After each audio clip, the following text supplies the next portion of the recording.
The XRP ledger is about to get a little bit of a boost from Ripple because Ripple is going to boost its DeFi capabilities. That is right. Do me a favor real quick. Type XRP if you own it and you are super stoked right now. Hey everybody, Economic Ninja here. I hope you are doing great. I know a lot of your crypto accounts are flush with cash right now and I'm super excited. I've got a story for you today about XRP and it's out of AI and Invest.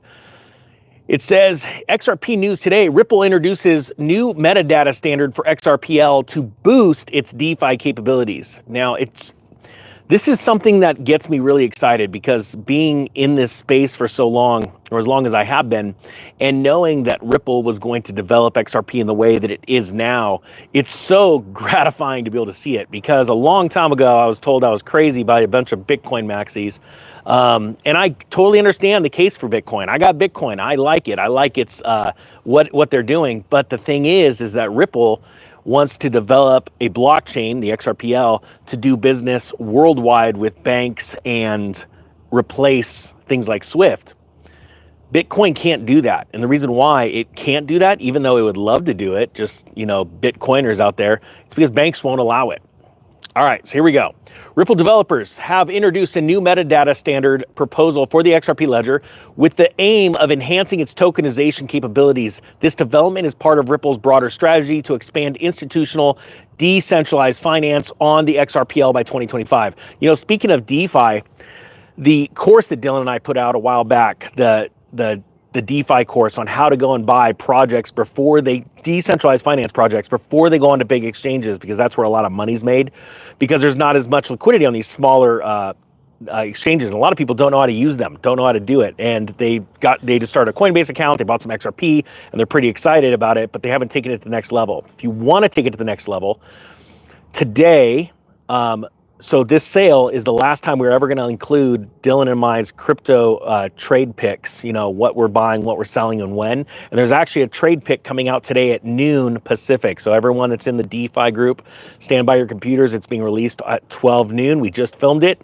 And then we've got another trade pick coming out in like 3 days. We've got a little bit more due diligence we've got to do on that company before we release that. So if you guys want that, it's the last time. Links down below this sale. It says here, this proposal underscores Ripple's ambition to strengthen its position in the DeFi landscape, potentially increasing its demand for its native token XRP. Ripple Labs, under the leadership of Brad Garlinghouse, has emphasized the importance of institutional DeFi capabilities on the XRPL. Although there have been no official statements from Ripple's leadership regarding the proposal, developers anticipate that the new standard will bring increased flexibility and compliance to the network. This could make the XRPL more attractive to institutional investors who are increasingly looking for secure and compliant blockchain solutions. So me being in the DeFi space myself, with companies I've invested in and that I consult with, constantly looking to make them bigger and their market caps bigger, I understand the need for this. XRP, just because people think it's a banker's coin, doesn't necessarily mean that it is the banker's coin. I hope you understand that. That might frustrate some people, right? The end all be all. That's what they want this to be, but it won't be, right? Because every CEO, every C-suite exec has a different vision for what they want to do to change the landscape of decentralized finance and blockchain tech when it comes to finance, okay? So one company may not do something as well as another company in one field, right? Nobody ever does everything perfect. Now, that's not saying that XRP is not going to keep taking off in price. And do I feel like a little pullback's coming? Yeah, but I always do that. When things just take off like this and you have a 15, 20% day, you should expect a little bit of a pullback, right? And that's one of the things that we always train people on at my school, my company, because then you're prepared and you don't panic and go sell, right? Think about all the people that sold XRP, a month and a half ago when it was $1.78. They look back and I'm sure they're kicking themselves right now, right? All right. And here's something else you want to realize too. There's about to be a rolling over of profits from XRP into some other DeFi projects. Do me a favor real quick. Just guess one that I'm thinking right now. And you're going to see it happen. This is the exact cycle playing out as I've been telling everyone. It starts with Bitcoin. Then it goes, as that slows down, it moves into main nets. You're seeing it, you saw it 2-3 days ago, 4 days ago with Ethereum. Now you're seeing XRP. I wouldn't be surprised if Solana starts really moving in the next few days. Then you're going to see those roll into alts, and those alts are going to absolutely and utterly explode. Now, remember, when you're putting in XLM, that's also considered a main net as well, right? So when that money rotates from that into the altcoins, they are going to, like XCN, you're going to see them absolutely take off. The only question is, where do you want to position yourself, right? Like I'll give you an example. With my DeFi trade group, what I'm constantly trying to do is get you into projects that you get a baseline of information and understanding what these projects are. They're really small market caps. You build up your positions by starting an initial position. Then you take some money and you go and put it into something that's going to be the whiz bang thing that's going to be in the news, like XRP, right? Then you roll that money from XRP into, and this is none of this trade advice, okay? I'm just a dude that lives in a parking lot behind Sprouts. I'm just stoked I was able to park here. All right, but here's the truth. And everyone saw this happen in December of this last year. I said, okay, let's roll some profits from our other crypto projects or invest in this one small micro cap, and it exploded 2,200%, right? Then what we did is we sold half of it at the top or near the top, and we waited for it to pull back. In the meantime, we'd put money into some other larger caps. Those made money, and then again, we roll back into the small ones, because when there's a little bit of a dip in the main nets, the altcoins, the small market caps ones, the micro caps, just take a beating. Well, then you roll back into those and they go up. Now, in the beginning of this little thing that I told you, this little segue or side note, I was talking about this baseline of these small projects that are truly decentralized finance built by incredible people and teams. But this is the truth. I spoke with a team the other day, and I don't want to break out which one it is, but they are very concerned still, because I'm like, hey, why aren't you guys out there? Why aren't your faces? Why aren't you showing your faces? And we were, talking on a Zoom face to face, and they said it perfectly. And we're talking about incredibly intelligent people. Ivy League trained, amazing young individuals that know this stuff. And they said, we are concerned about the government. All right, we're still concerned.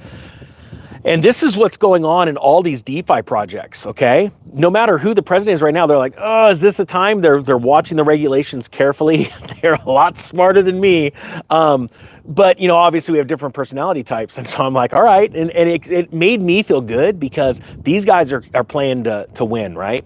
And they're still afraid of the government. Doesn't mean that these projects aren't going to come out. They're just waiting for the perfect time. They've got plenty of money to wait. And then the second the regulations are set and they know which sandbox to play in and what toys they can play with, they go, boom, we're on the market. And it takes seconds for them, because they've already done the work to get onto these large exchanges. It's all set up.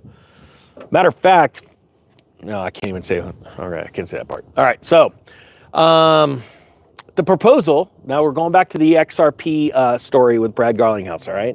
The proposal has been met with positive feedback from the developer community, who has set a significant step forward in the evolution of the XRPL. However, the implementation of the new standard will require significant effort from developers and may take some time to fully integrate the existing ecosystem. Nonetheless, the proposal represents a significant development for the XRPL. All right, I'm gonna make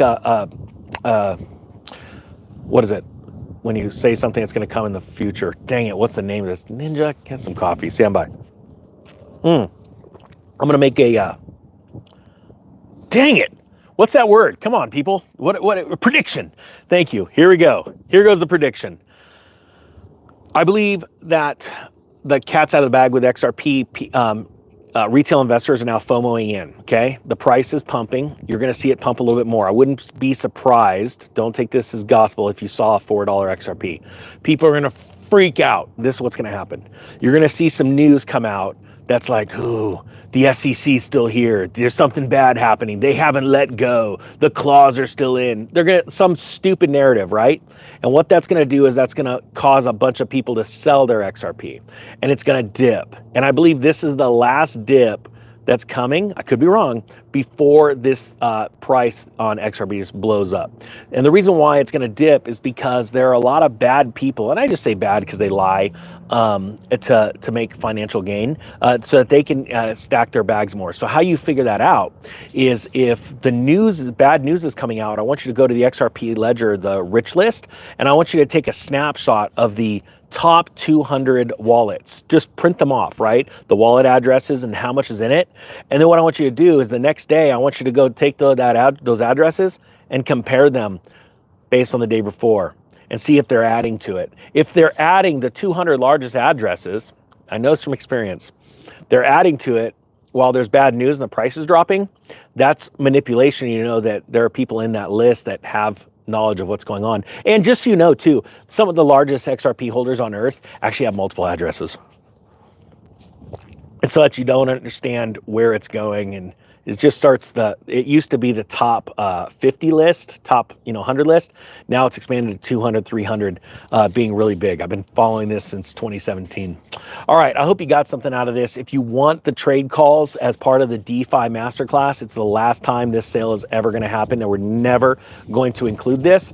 And not only do you get the course, but you get the next 6 months of group coaching calls of what me and Dylan are doing.